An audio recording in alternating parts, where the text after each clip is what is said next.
We are closing out our championship season here on I Cook, You Measure. Hello, everyone. I'm your host, Jen Mueller, and joining me is a BCS champion. It is Mario Edwards Jr., NFL pass rusher, big guy, and champ. Yes, ma'am. I love this because every single guest measure this season has been a champion. It is our championship season. We're gonna close that out today. And we're gonna open 2 bottles today, because here's what happened. I have picked out a wine that will go with our entree. I'm gonna tell you what that is in just a second. But I have also picked out your favorite varietal of wine, because I know that you are a cab guy. Yes. I'm gonna take you out of your comfort zone by the time we get done. But let's start with a little bit of cab. We'll sip on some cab. But here's what I'd like for you to do. I would like for you to open both bottles. So the first one is a Tempranillo. This is from Alluve, and the reason I picked Tempranillo is we are gonna make a Weeknight Paella, so a Spanish wine with a Spanish dish. So if you would open that and let that breathe, we'll be so fancy. We'll let it breathe. And then we'll just dive right into the next one. That's what's gonna happen there. Got it? Don't pinch your finger. Yeah. And then you can stair step. Oh, there you go. Look at that. There you go. And this is from J.M. Cellars. We have featured their wine many times on the show. This is a cab. This is from Margaret's Vineyard. Margaret is the name of the winemaker's wife. It is one of my favorite cabs. I love wine from this vineyard. Okay.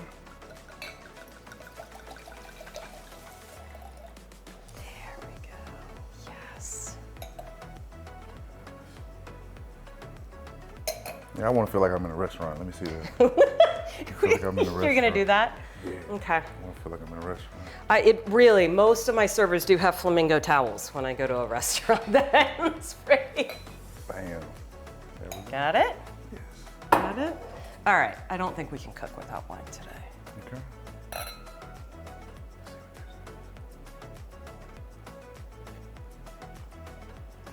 That might be the best one I've tasted. Man. Way to go, Jonathan. Way to go. That's a good one. Okay. Here's what we are making. It is easy weeknight paella. It is another one from Skinny Taste, because you know I love my gal. She makes things easy, and we are gonna have some chicken, some shrimp, and I am actually gonna use andouille sausage in paella. A lot of times you would use chorizo sausage, or you would leave the sausage out. Here's what I need to do. Okay. Would you put like half of that, like squeeze half in there and half in there? Now see, that's where the mussels come from. That's what we need the mussels for. Thank you. So we're gonna add some seasoning to that right off the bat. In the shrimp, I'd like for you to grab the Old Bay seasoning that's up front and add a 1/4 teaspoon. My little teaspoon is right here. And you can probably just twist that whole thing off And get a scoop of it. and add 1/4 teaspoon. Perfect. Now to the chicken, we're gonna add 1/4 teaspoon oregano, 3/4 of a teaspoon paprika. Okay. When you are making anything, but particularly this dish, you want to layer in the flavor. If you wait until the end to add all of your flavoring, well, it's just going to fall a little bit flat. It's amazing what happens when you let your proteins sit with a little bit of seasoning on them. They're not going to sit very long, but just to let them sit and get some flavor to it, it does add to the depth of flavor. Now, I know I probably should have been listening. 3/4. There we go. I was talking fast. We're gonna set this aside. Give that a little toss. Give this a little toss. And now you can get to work on that half an onion and 2 garlic cloves. Now, I have a question. Why didn't we put the saffron in like we did the other seasons? Is it something that you put in while it's cooking? Yes, we're gonna add the saffron when we add the rice. Okay. You need to clean off your board here a little bit Just for a you. little bit. How about that? Does that work? Yes. Okay, real test. If you do the garlic next, then we can dump that all in together with the chicken. Now see, that was the real test I was going for. This is a man who knows his way around the kitchen. Oh yeah, I watch lots of cooking shows on Netflix, and I watch baking shows where they like make objects that look real, but they're Yes. really cake. Have you? We're gonna have to exit that one out. Nope. That's a blooper. Nope. I did that one in season 1. That's a blooper. That's a blooper. Nope, that's real life cooking. Oh man. Do we Okay. need another garlic? I have plenty of garlic. Yes, or we can rinse it off. It's all up to you. I'm not opposed to doing that either. Okay. Also, athletes, they're just like us. What's the biggest mess you've ever made in the kitchen? Ooh. Trying to make spaghetti, I would probably say. Wait, what? Like that's like the easiest thing in the world to make. I think I was younger, and I didn't realize that you want to cook everything kind of like on a low or medium temperature. Oh. Had it too high. Right, And so now sauce went to there's splashing everywhere. Yeah. Probably worse. Was this in a dorm room? Was this at home? This is at home. Okay. And then the worst one was probably I put a pizza in the oven and I put it on broil, trying to cook it really fast. Yeah. Time kind of went away from me. The next thing you know, you're calling the fire department. Yes. Yeah. That's pretty good. I've got like 1 chicken breast that I already diced up. We're gonna give this just a minute or 2 to start cooking before we add our onion and garlic. I don't know why I couldn't think about what I was looking at. Do you ever get that? You ever just look at that and you're like, hey, just add whatever that is. Your championship season, Florida State. Yes. Was there ever a question that you were going to go to Florida State? Yes. Really? Because your dad went there, right? Right. So my first tattoo was actually the school that I was going to go to, and it's a LSU tiger in the middle of my chest. How have I not noticed this? What? Yeah. I took a picture of the lockers back when I was going on my recruiting trip, and I had a Metro PCS phone back in the day. Oh. I took a picture of the lockers, and they had the LSU tiger. Took it back home when I turned 18. That was my first tattoo. So then what happened when you became a Seminole? It was kind of one of those things, I sat down and I talked to my dad, and he was like, you know, you already gave your word to Florida State, blah, blah, blah. And so I kept my word, but when I went there, it was a good decision. We ended up winning the national championship, so I couldn't complain. Okay, but how many guys did you have to explain the tattoo to? It didn't have to explain it because I kind of made it me, because I put established and then 94 on the outside, so it was like my spirit animal in a sense. So I didn't have to really explain it. The LSU tiger is your spirit animal. Yeah. Well, now you're telling everybody, but yeah. Here's what I'd like for you to do. If you would cut this in half and then very thinly slice that half. Yes, ma'am. And then I'm gonna have you do some tomatoes, and I can clean the board anytime you'd like. So we're gonna clean the board for the camera because, you know, it's cooking, it gets a little dirty, gets a little messy. No, what I tell people is this is real life. This is really a kitchen. This is really how I cook. Here's what I'm gonna have you do. I need like a half a cup of tomatoes. Let's say it's about half of that. And if you'd like a serrated knife, I can get you a serrated knife. When you cut tomatoes, kids, at home, so you can do it if your knife is really sharp, this will work. However, if you have a dull knife, what will happen is the knife blade will slip right off the side of that tomato and it increases the likelihood of cutting yourself. So a serrated serrated edge, I was combining 2 words together, helps. But if you feel comfortable with that, we can use that. Okay, we can do that. Meanwhile, I'm You gave me a nice little cutting skill. I wasn't gonna do that technique, but now I will. Oh, well, I mean, you can make up your own technique. That works too. That was nice. I like that. We've got chicken, onions, garlic in the pan. That's being seasoned. We have shrimp that's being seasoned, and Dewey sausage is gonna go in a little bit. Our vegetables are ready to go. It is time to add the rice, and I am taking a shortcut. Okay. You could add medium or long grain rice. You could add the same rice that you would use to make, what just happened there? You could add the same rice you used to to make risotto, but I actually am gonna speed this process up just a little bit. So this is boil and bag rice. It means that you are gonna have to measure this though. We need about 1.25 cups, and I'm pretty sure that's why I have that little half baggie over there. The one that fell out. That'd be good. Perfect. Yep, let's dump that in.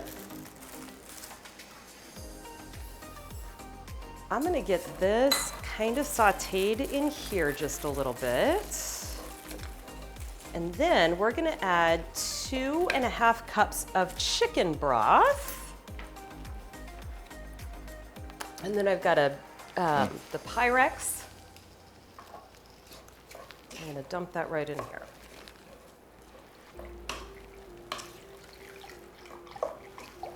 And this is really how easy this comes together. Perfect. Now, we're gonna add some saffron. Okay. So the saffron threads, oh, we could also clean up the kitchen too. Clean as you go. I do love this. Okay, so here is what gives paella its traditional color, which is gonna be on the yellow side. These are saffron threads. You find them in the spice section of your grocery store. You could also order them off Amazon. It is a pricey ingredient. So if you're gonna buy saffron, I would recommend that you have a couple of different uses for it. Like you're making paella for a crowd, or you're gonna do this a couple of different times. You could also include saffron in other dishes, but what I'm gonna have you do is, when you pull this out, I'm gonna like put it in your hand, just like take your fingers and crumble it and put it into, so kind of pull out, I know. You might have to get a little more violent than that. That's So too you much. might have to pull it up. Yeah, so let's do like this. Oh, I'm giving you that's a generous. So we putting all of this in there? Yes, and so when you do that, just like crinkle it up in your fingers because we want to break it up a little bit. Do you feel it like getting powdery? Mm-hmm. A little bit. Let's put the bell pepper, if you would just kind of layer that on the top, and then add the tomato. And this dish is pretty much come together. You know, the other thing I'm gonna do is add my andouille sausage. Andouille would traditionally be in Cajun cooking, Yes. right? Yes. We would use andouille sausage for gumbo. Yes. You would use it in jambalaya. Yes. You would use it in lots of different, like Cajun style dishes. Yes. I happen to like this a little bit more than chorizo, so we're just gonna put that in there. And because we have rice, we're gonna let that cook, just like that. Set it and forget it. Set it and forget it. We're just gonna let that go. We're gonna wait until the end to add the shrimp. Okay. I Cook, You Measure is brought to you by Ascend Hospitality Group. Committed to elevating the communities it serves, AHG invests wholly in both its team members and its guests to take service to the next level. Visit ascendhg.com for more. Welcome back to I Cook, You Measure. Mario Edwards Jr. is helping me make some weeknight paella, and what we have just discovered is it's a one-pan meal that stays on the stove. The rice is added, the broth is added, or veggies. Most of our protein, we'll save the shrimp, and we do have some frozen peas to add at the end. But for right now, we're just gonna let the rice cook, and all of the flavors are gonna melt together, so hard work is done, my friend. Okay. Okay. I mean, I say that, and I haven't even told them that it's time for Virtual MasterChef. Okay. Virtual MasterChef is this. I am gonna give you 5 ingredients. I want you to tell me what you would make with these 5 ingredients. So think about them all on the plate, however you would do this. So, you are the chef at a restaurant. Here are your ingredients. Halibut, Okay. panko, capers, mayonnaise, potatoes. Ooh, I would do maybe a halibut with a panko crust, maybe with a little bit of capers puree, maybe, and maybe some red skin potatoes. What are you gonna do with the mayonnaise? I'll probably add that in the puree with the capers and kind of mix that around and see how that tastes. That's what I would do. I like it, because you know what I think it would taste like? What's that? Tartar sauce. Mm. I think it would be, so a caper has that briny, flavor to it. That's exactly what I was thinking. Or if you wanted to do like fish sticks, like fish and chips, you could cut it. You could use either the mayo as the binder when you coat it with panko, and then just add capers on the top. Or you could make the fish and chips. I could do fish and chips, but yeah, no. Okay. That was too easy. That was too easy. She thought she had me. I didn't know. I just wasn't sure. I just wasn't sure, given your obvious prowess. Given your obvious prowess in the kitchen, it makes me uncomfortable that you don't have a glass of wine in your hand right now, because I feel like we're really getting deep. Because what would you have done if you weren't a pass rusher in the NFL? What was your backup plan?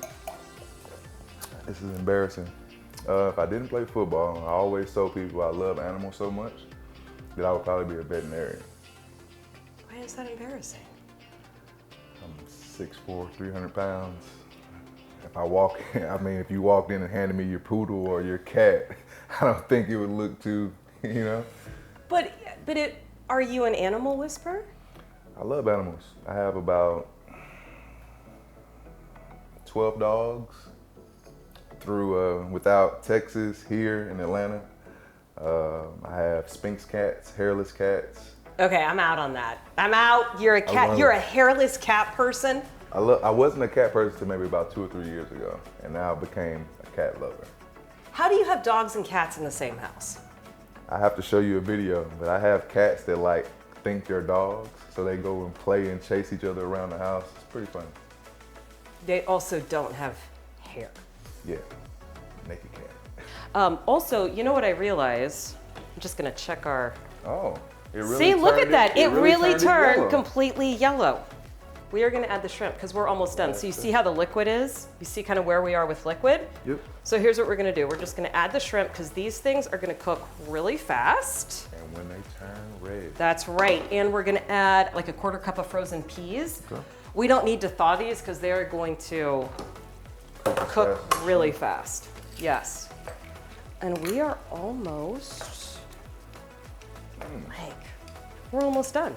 That's impressive. Which kind of means you're gonna have to finish this sip because the actual wine we're pairing is coming up next. Done. Well, our weeknight paella is done. I'm gonna cut the heat on that because it only takes a couple of minutes to cook the shrimp. So I feel like that's pretty good. Can you smell it? It smells great. Yeah. We have layers of flavor in there. We have color thanks to the saffron. We've got 3 different proteins in there, a little bit of vegetables, and we've got rice. All of this is a Spanish dish, which is why, if you remember, I picked a Spanish wine. However, Mr. Edwards here is partial to cab, so he is a little bit timid to step outside his comfort zone, but we are gonna do that. We have poured the Tempranillo from Alluve. They are husband-wife winemakers out of Walla Walla. The last thing we're gonna do, I'm gonna have you just put some fresh parsley on that so it's a nice, pretty finish. Okay. And the flare. There we go. Okay, there we go. How about if I move this over here so we plate this? And then we can see, you know what else I'm gonna have you do? Because you still want cab. I'm gonna have you put a little cab in the glass. This is a first for I Cook You Measure. We've never done a side-by-side tasting. Okay. Would you pour a little bit of cab back into the glasses that we had? We're gonna go side by side on this, which is really scary because either I did this right or I did this wrong. But I will also say wine comes down to what you prefer. Yes. Okay, so would you just do, thank you so much. So would you just maybe just take a sip of the Tempranillo to see Spanish wine? Should be a little lighter, a little drier.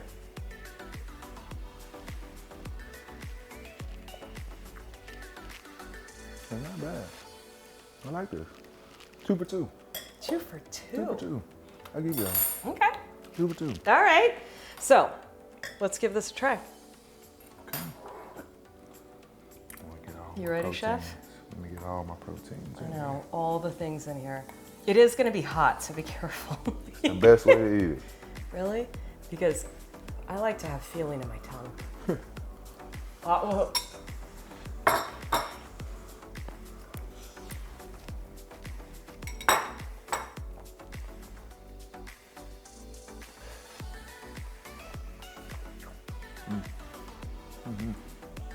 Do we do it?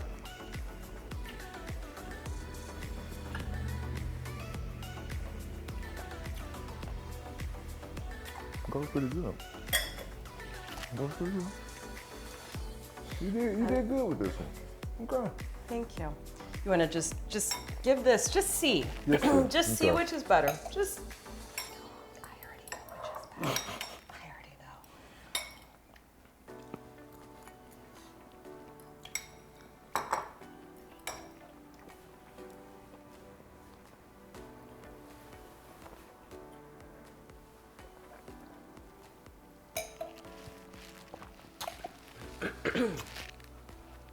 Okay, you're right. You're right. That pairs better. I You're was right. You're Cheers to that. Can I just Cheers. cheers to being right? Cheers to being right. Okay. And more importantly, cheers to Mario for coming over to cook, because this is not just the end of our episode. This is the end of season 3, and I am so glad to be able to do this show. Like, this show brings me so much joy, so much happiness. This really is me in the kitchen. And for as much as I love sharing a meal with friends and creating new memories, I know that that's not possible for everybody, because food is a problem for many people in our community. You have heard me say this over and over again. For every episode of I Cook, You Measure, a donation is being made to a nonprofit working to end food insecurity. We are donating this season's contributions to Esmereth and One Love. You met her back in episode 1, and I am so proud that Safeway and Ascend Hospitality Group comes alongside us in this effort. We will be donating over $5,000 to Esmereth, which brings our total for 3 seasons of I Cook, You Measure. Are you ready for this? What's this? $13,000 that we have donated to end food insecurity in our community. Just to switch it up, I don't like the number 13, so I will personally donate $1,000 to make it 14. Thank you. No problem. Ah, No problem. that is awesome. We are partnering together. This has been so much fun. Thank you, Mario, for problem. coming on. Thank you for watching. We'll see you next time.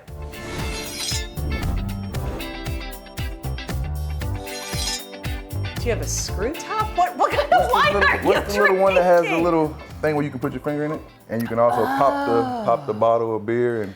Yeah, but what happens if this is the wine opener that's in your hotel room or on a plane? Then what do? Are you just out of luck? I have to find somebody who knows how to open it. I Cook, You Measure is presented by Safeway, who welcomes everyone at the table through the Nourishing Neighbors program. You can donate in stores or get involved with the Back to Action campaign. Our food banks need volunteers to ensure no one in Washington goes hungry. Make a difference in the fight against food insecurity by using the QR code, and let's get back to action together.